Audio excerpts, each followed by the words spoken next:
जगह कली मिलबे का बताना। सेम टाइम सेम जगह कली मिलबे का बताना।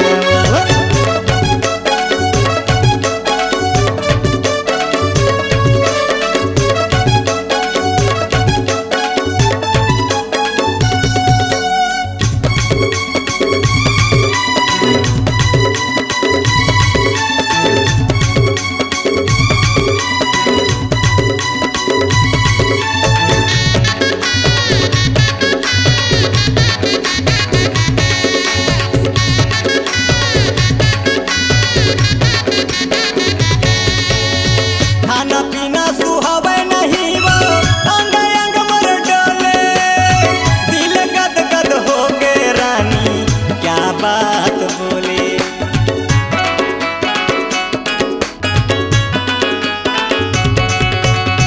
खाना पीना सुहावे नहीं वो अंग अंग मर डोले। दिल गद गद हो गए रानी क्या बात बोले। दिल गद गद हो गे जानू क्या बात बोले। अतका झन तरसा मोला वो झन कर न तय बहाना। अतका झन तरसा मोला वो झन कर न तय बहाना रे। सेम टाइम सेम जगह कली मिलबे का बताना। वो सेम टाइम सेम जगह कली मिलबे का बताना रे।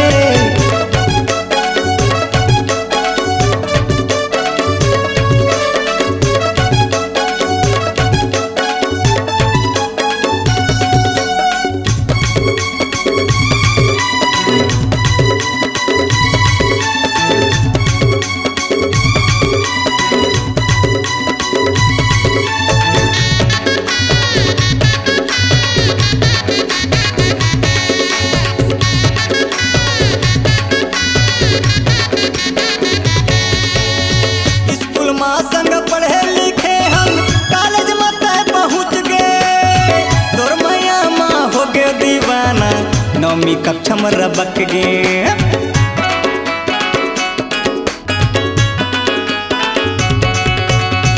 स्कूल में संग पढ़े लिखे हम कॉलेज में तय पहुँच गए।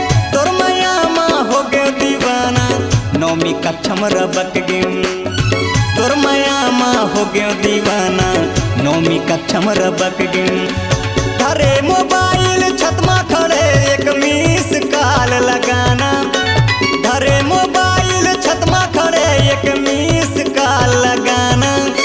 सेम टाइम सेम जगह कली मिलबे का बताना। सेम टाइम सेम जगह कली मिलबे का बताना। ए टूरी कॉलेज वाली मैं स्कूल के तोर दीवाना। ए टूरी कॉलेज वाली मैं स्कूल के तोर दीवाना। वो सेम टाइम सेम जगह कली मिलबे का बताना। सेम टाइम सेम जगह कली मिलबे का बताना। सेम टाइम सेम जगह कली मिलबे का बताना। सेम टाइम सेम जगह कली मिलबे का बताना। सेम टाइम सेम जगह कली आबे का